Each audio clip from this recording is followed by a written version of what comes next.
Welcome to diversity. Shri Guru Granth Sahib ji ਸਭ ਧਰਮਾਂ ਦੇ ਇੱਕ ਸਾਂਝੇ ਗ੍ਰੰਥ ਹਨ, ਜਿਨ੍ਹਾਂ ਦੇ ਵਿੱਚ ਸਾਰੇ ਭਗਤਾਂ ਨੇ ਉਸ ਅਕਾਲ ਪੁਰਖ ਨੂੰ ਪ੍ਰਾਪਤ ਕਰਨ ਦੇ ਰਸਤੇ ਬਾਰੇ ਦੱਸਿਆ ਹੈ। ਸਾਡੇ ਦੇਸ਼ ਦੀ ਇਹ ਸਭ ਤੋਂ ਵੱਡੀ ਗੱਲ ਹੈ ਕਿ ਅਸੀਂ ਆਪਣੇ ਦੇਸ਼ ਦੇ ਵਿੱਚ ਉਸ ਅਕਾਲ ਪੁਰਖ ਨੂੰ ਪ੍ਰਾਪਤ ਕਰਨ ਦੇ ਰਸਤੇ ਨੂੰ ਜ਼ਿਆਦਾ ਵੈਲਿਊ ਦਿੰਦੇ ਹਾਂ, ਨਾ ਕਿ ਧਰਮਾਂ ਨੂੰ। ਧਰਮ ਸਾਡੇ ਦੇਸ਼ 'ਚ ਬਹੁਤ ਹੀ ਇੰਪੋਰਟੈਂਟ ਹਨ, ਪਰ ਉਸ ਤੋਂ ਵੀ ਜ਼ਿਆਦਾ ਇੰਪੋਰਟੈਂਟ ਹੈ ਕਿ ਉਸ ਪ੍ਰਮਾਤਮਾ ਨੂੰ ਪ੍ਰਾਪਤ ਕਰਨ ਦਾ ਰਸਤਾ। ਇਹੀ ਸ਼੍ਰੀ ਗੁਰੂ ਗ੍ਰੰਥ ਸਾਹਿਬ ਜੀ ਦਾ ਮੁੱਖ ਉਪਦੇਸ਼ ਹੈ ਕਿ ਸਾਰੇ ਧਰਮਾਂ ਦਾ ਉਪਜ ਇੱਕ ਅਕਾਲ ਪੁਰਖ ਤੋਂ ਹੀ ਹੋਈ ਹੈ। ਅੱਜ ਅਸੀਂ ਸ਼੍ਰੀ ਗੁਰੂ ਗ੍ਰੰਥ ਸਾਹਿਬ ਜੀ ਬਾਰੇ ਕੁਝ ਜਾਣਕਾਰੀ ਪ੍ਰਾਪਤ ਕਰਾਂਗੇ। ਸ਼੍ਰੀ ਗੁਰੂ ਗ੍ਰੰਥ ਸਾਹਿਬ ਜੀ ਸਿੱਖਾਂ ਦੇ 11ਵੇਂ ਗੁਰੂ ਹਨ ਤੇ ਉਹਨਾਂ ਤੋਂ ਬਾਅਦ ਕਿਸੇ ਵੀ ਦੇਹਧਾਰੀ ਗੁਰੂ ਨੂੰ ਨਾ ਮੰਨਣ ਬਾਰੇ ਆਖਿਆ ਗਿਆ ਹੈ ਤੇ ਪੂਰਾ ਸਿੱਖ ਜਗਤ ਸ਼੍ਰੀ ਗੁਰੂ ਗ੍ਰੰਥ ਸਾਹਿਬ ਜੀ ਦੇ ਉਪਦੇਸ਼ਾਂ ਉੱਤੇ ਹੀ ਆਪਣੀ ਜ਼ਿੰਦਗੀ ਬਤੀਤ ਕਰ ਰਿਹਾ ਹੈ ਅਤੇ ਕਰਦਾ ਹੈ।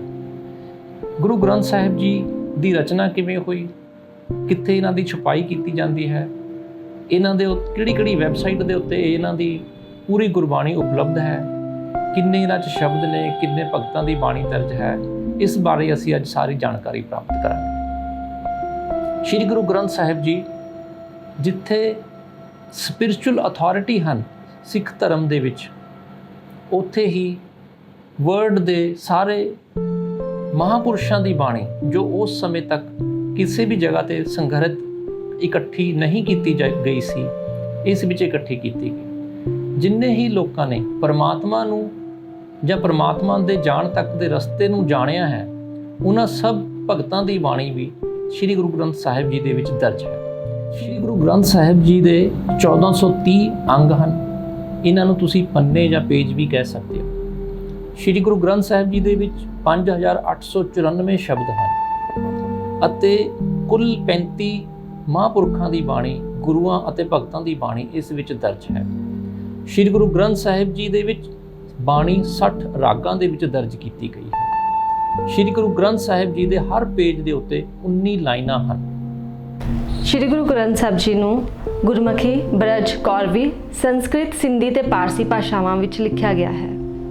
ਗੁਰੂ ਗ੍ਰੰਥ ਸਾਹਿਬ ਜੀ ਦੇ ਵਿੱਚ ਕੁੱਲ 29,445 ਸ਼ਬਦ ਹਨ।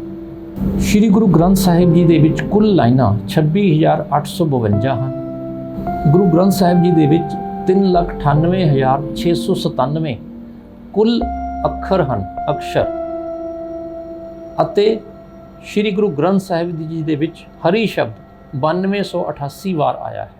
ਅਤੇ ਇੱਥੇ ਹਰੀ ਦਾ ਮਤਲਬ ਪੂਰੀ ਕੁਦਰਤ ਹੈ, ਪੂਰੀ ਕਾਇਨਾਤ ਹੈ, ਜਿਸ ਨੂੰ ਗੁਰੂ ਨਾਨਕ ਦੇਵ ਜੀ ਜਾਂ ਹੋਰ ਭਗਤ ਇਸ ਨੇਚਰ ਦੀ ਅਪਾਰ ਸ਼ਕਤੀ ਵਜੋਂ ਦਰਸਾਉਂਦੇ ਹਨ। ਸ਼੍ਰੀ ਗੁਰੂ ਗ੍ਰੰਥ ਸਾਹਿਬ ਜੀ ਦੇ ਵਿੱਚ 6 ਗੁਰੂਆਂ ਦੀ ਬਾਣੀ ਦਰਜ ਹੈ, 13 ਹਿੰਦੂ ਭਗਤਾਂ ਦੀ ਬਾਣੀ ਦਰਜ ਹੈ, 2 ਮੁਸਲਿਮ ਸੂਫੀ ਫਕੀਰਾਂ ਦੀ ਬਾਣੀ ਦਰਜ ਹੈ ਤੇ ਬਾਕੀ ਹੋਰ ਭਗਤਾਂ ਦੀ ਬਾਣੀ ਦਰਜ ਹੈ। ਕੁੱਲ ਗੁਰੂ ਗ੍ਰੰਥ ਸਾਹਿਬ ਜੀ ਦੇ ਵਿੱਚ 35 ਕੁੱਲ ਗੁਰੂਆਂ ਅਤੇ ਭਗਤਾਂ ਦੀ ਬਾਣੀ ਦਰਜ ਹੈ। ਸ਼੍ਰੀ ਗੁਰੂ ਗ੍ਰੰਥ ਸਾਹਿਬ ਜੀ ਦੇ ਵਿੱਚ ਸਭ ਤੋਂ ਜ਼ਿਆਦਾ ਸ਼੍ਰੀ ਗੁਰੂ ਅਰਜਨ ਦੇਵ ਜੀ ਦੇ 2218 ਸ਼ਬਦ ਹਨ ਤੇ ਸ਼੍ਰੀ ਗੁਰੂ ਨਾਨਕ ਦੇਵ ਜੀ ਦੇ 974 ਸ਼ਬਦ ਹਨ ਤੇ ਸੰਤ ਕਬੀਰ ਜੀ ਦੇ 541 ਸ਼ਬਦ ਹਨ।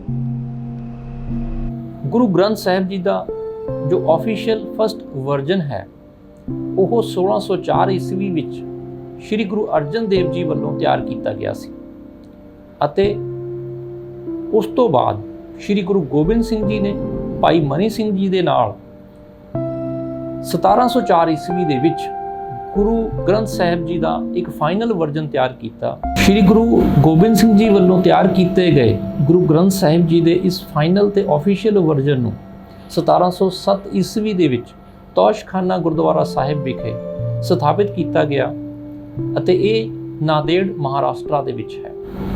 ਹਰ ਇੱਕ ਗੁਰਦੁਆਰਾ ਸਾਹਿਬ ਜੀ ਦੇ ਵਿੱਚ ਸ਼੍ਰੀ ਗੁਰੂ ਗ੍ਰੰਥ ਸਾਹਿਬ ਜੀ ਨੂੰ ਇੱਕ ਰੇਜ਼ਡ ਪਲੇਟਫਾਰਮ ਦੇ ਉੱਤੇ ਰੱਖਿਆ ਜਾਂਦਾ ਹੈ ਤੇ ਉਹਨਾਂ ਦੇ ਉੱਤੇ ਇੱਕ ਚਾਨਣੀ, ਜਿਸ ਨੂੰ ਇੱਕ ਕਨੋਪੀ ਕਿਹਾ ਜਾ ਸਕਦਾ ਹੈ, ਚਾਨਣੀ ਲਗਾਈ ਜਾਂਦੀ ਹੈ ਤੇ ਉਹਨਾਂ ਨੂੰ ਇੱਕ ਪੀੜਾ ਸਾਹਿਬ ਦੇ ਉੱਤੇ ਰੱਖਿਆ ਜਾਂਦਾ ਹੈ ਤੇ ਉਹਨਾਂ ਦੇ ਵਸਤਰ ਪਹਿਨਾਏ ਜਾਂਦੇ ਹਨ। ਇੱਕ ਕੱਪੜੇ ਦੇ ਅੰਦਰ ਉਹਨਾਂ ਨੂੰ ਪਿਆਰ ਨਾਲ ਸੰਭਾਲ ਕੇ ਲਪੇਟ ਕੇ ਰੱਖਿਆ ਜਾਂਦਾ ਹੈ। ਉਸ ਦੇ ਉੱਤੇ ਇੱਕ ਸੁੰਦਰ ਰਮਾਲਾ ਸਾਹਿਬ ਚੜਾਏ ਜਾਂਦੇ ਹਨ ਤੇ ਸਿੱਖ ਸੰਗਤਾਂ ਗੁਰੂ ਗ੍ਰੰਥ ਸਾਹਿਬ ਜੀ ਦੀ ਪ੍ਰੈਜ਼ੈਂਸ ਦੇ ਵਿੱਚ ਆਪਣਾ ਸਿਰ ਢੱਕ ਕੇ ਰੱਖਦੇ ਹਨ ਅਤੇ ਪੈਰਾਂ ਦੇ ਵਿੱਚੋਂ ਸ਼ੂ ਬਾਹਰ ਉਤਾਰ ਕੇ ਆਉਂਦੇ ਹਨ ਤੇ ਸਿੱਖ ਸੰਗਤਾਂ ਗੁਰੂ ਗ੍ਰੰਥ ਸਾਹਿਬ ਜੀ ਨੂੰ ਸੁਪਰੀਮ ਅਥਾਰਟੀ, ਸਭ ਤੋਂ ਉੱਤਮ ਮੰਨਦੀਆਂ ਹਨ, ਜੋ ਕਿ ਉਹਨਾਂ ਦੇ ਹੁਕਮਾਂ ਮੁਤਾਬਕ ਹੀ ਆਪਣੀ ਜ਼ਿੰਦਗੀ ਬਤੀਤ ਕਰਦੀਆਂ ਹਨ।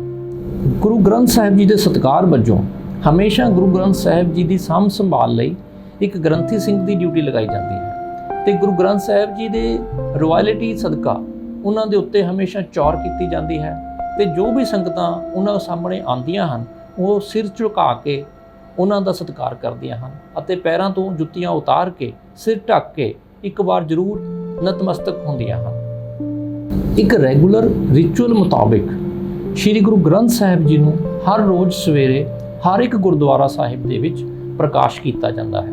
ਪ੍ਰਕਾਸ਼ ਮਤਲਬ ਲਾਈਟ। ਪ੍ਰਕਾਸ਼ ਹੋਣ ਦੇ ਨਾਲ ਸਾਰੇ ਸਮਾਜ ਦੇ ਵਿੱਚ, ਸਾਰੇ ਗੁਰਦੁਆਰਾ ਸਾਹਿਬ ਜੀ ਦੇ ਵਿੱਚ ਉਹਨਾਂ ਦੀ ਲਾਈਟ, ਉਹਨਾਂ ਦਾ ਪ੍ਰਕਾਸ਼ ਫੈਲ ਜਾਂਦਾ ਹੈ ਤੇ ਸ਼ਾਮ ਨੂੰ ਉਹਨਾਂ ਨੂੰ ਸੁਖ ਆਸਨ ਕੀਤਾ ਜਾਂਦਾ ਹੈ। ਸੁਖ ਆਸਨ ਦਾ ਮਤਲਬ ਹੈ ਕੰਫਰਟ, ਆਰਾਮ। ਤੇ ਜਦੋਂ ਸਾਰਾ ਦਿਨ ਗੁਰੂ ਗ੍ਰੰਥ ਸਾਹਿਬ ਜੀ ਦੇ ਵਿੱਚੋਂ ਪਾਠ ਕੀਤਾ ਜਾਂਦਾ ਹੈ ਤੇ ਸ਼ਾਮ ਨੂੰ ਉਹਨਾਂ ਨੂੰ ਸੁਖ ਆਸਨ ਕਰਕੇ ਸੰਭਾਲ ਕੇ ਰੱਖ ਦਿੱਤਾ ਜਾਂਦਾ ਹੈ। ਸੁਖ ਆਸਨ ਦਾ ਮਤਲਬ ਹੈ ਕੰਫਰਟ, ਆਰਾਮ ਵਿੱਚ ਰੱਖ ਦਿੱਤਾ ਜਾਂਦਾ ਹੈ।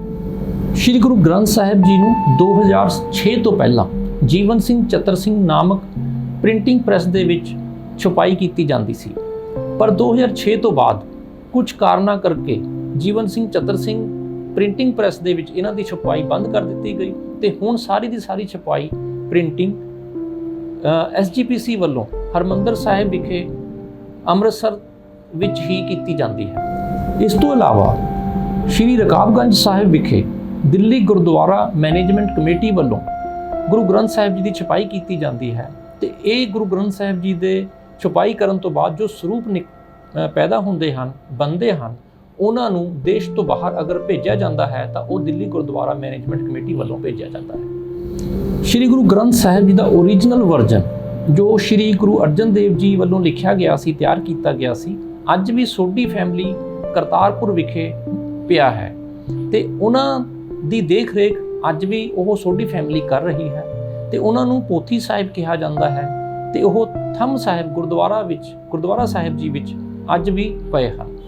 ਗੁਰੂ ਗ੍ਰੰਥ ਸਾਹਿਬ ਜੀ ਦੇ ਜੋ ਅੰਗ ਜਾਂ ਸਰੂਪ ਪੜ੍ਹਨ ਯੋਗ ਨਹੀਂ ਰਹਿੰਦੇ, ਪੜ੍ਹ ਕੇ ਖਰਾਬ ਹੋ ਚੁੱਕੇ ਹੁੰਦੇ ਹਨ, ਉਹਨਾਂ ਨੂੰ ਇੱਕ ਪ੍ਰਥਾ ਅਨੁਸਾਰ, ਜਿਸ ਤਰ੍ਹਾਂ ਇੱਕ ਹਿਊਮਨ ਬੀਇੰਗ ਨੂੰ, ਇੱਕ ਇਨਸਾਨ ਨੂੰ ਅਗਨ ਭੇਟਾ ਕੀਤਾ ਜਾਂਦਾ ਹੈ, ਉਸੇ ਤਰੀਕੇ ਦੇ ਨਾਲ ਅਗਨ ਭੇਟਾ ਕੀਤਾ ਜਾਂਦਾ ਹੈ।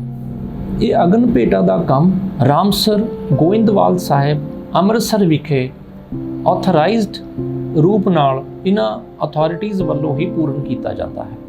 ਗੁਰੂ ਗ੍ਰੰਥ ਸਾਹਿਬ ਜੀ ਨੂੰ ਇੰਗਲਿਸ਼ ਟਰਾਂਸਲੇਟ ਕਰਨ ਦਾ ਕੰਮ ਮੈਕਸ ਆਰਥਰ, ਇੱਕ ਬ੍ਰਿਟਿਸ਼ ਸਿਵਲ ਸਰਵੈਂਟ ਵੱਲੋਂ ਕੀਤਾ ਗਿਆ ਸੀ।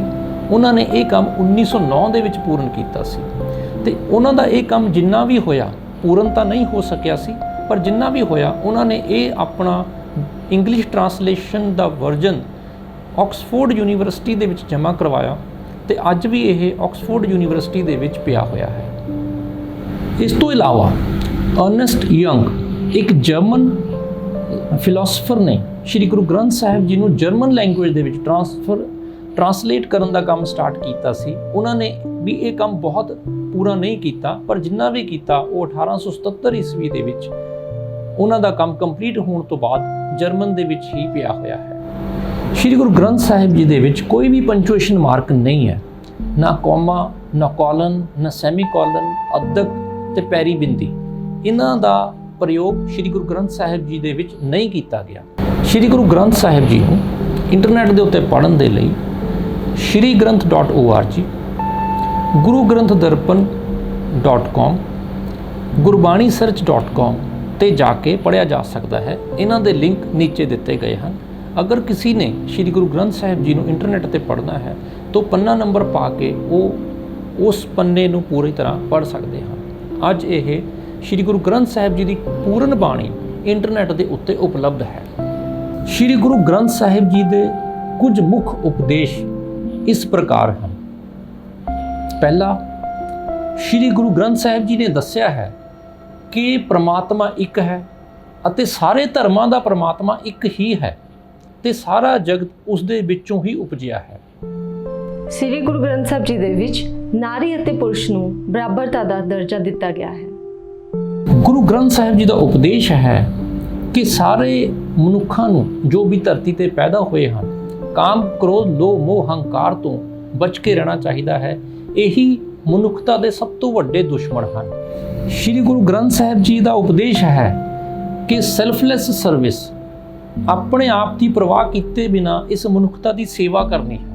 ਇਸੇ ਤਰ੍ਹਾਂ ਤੁਸੀਂ ਜਾਣਦੇ ਹੋ ਕਿ ਸਿੱਖ ਜਗਤ ਨੇ ਹੁਣ ਇਸ ਕਰੋਨਾ ਦੇ ਟਾਈਮ ਦੇ ਵਿੱਚ ਜਾਂ ਇਸ ਤੋਂ ਪਹਿਲਾਂ ਕਦੇ ਵੀ ਜਦੋਂ ਮਨੁੱਖਤਾ ਤੇ ਕੋਈ ਮੁਸੀਬਤ ਆਉਂਦੀ ਹੈ, ਉਹ ਸੈਲਫਲੈਸ ਸਰਵਿਸ ਪ੍ਰੋਵਾਈਡ ਕਰਦੇ ਹਨ। ਹਮੇਸ਼ਾ ਦੂਜਿਆਂ ਦੀ ਸੇਵਾ ਲਈ ਆਪਣੇ ਆਪ ਨੂੰ ਭੁੱਲ ਕੇ ਸੇਵਾ ਕਰਦੇ ਹਨ। ਸ੍ਰੀ ਗੁਰੂ ਗ੍ਰੰਥ ਸਾਹਿਬ ਜੀ ਦਾ ਉਪਦੇਸ਼ ਹੈ ਕਿ ਹਰ ਇੱਕ ਮਨੁੱਖ ਨੂੰ ਆਪਣੀ ਜ਼ਿੰਦਗੀ ਸੱਚ ਦੇ ਨਾਲ ਜੀਣੀ ਚਾਹੀਦੀ ਹੈ ਅਤੇ ਸੱਚ ਹੀ ਬੋਲਣਾ ਚਾਹੀਦਾ ਹੈ। ਸ੍ਰੀ ਗੁਰੂ ਗ੍ਰੰਥ ਸਾਹਿਬ ਜੀ ਦਾ ਉਪਦੇਸ਼ ਹੈ ਕਿ ਹਰ ਇੱਕ ਮਨੁੱਖ ਨੂੰ ਆਪਣੀ ਜ਼ਿੰਦਗੀ ਇਸ ਨੇਚਰ ਦੀ, ਇਸ ਕਾਇਨਾਤ ਦੀ ਰਜ਼ਾ ਦੇ ਵਿੱਚ ਰਹਿ ਕੇ ਹੀ ਜੀਣੀ ਚਾਹੀਦੀ ਹੈ।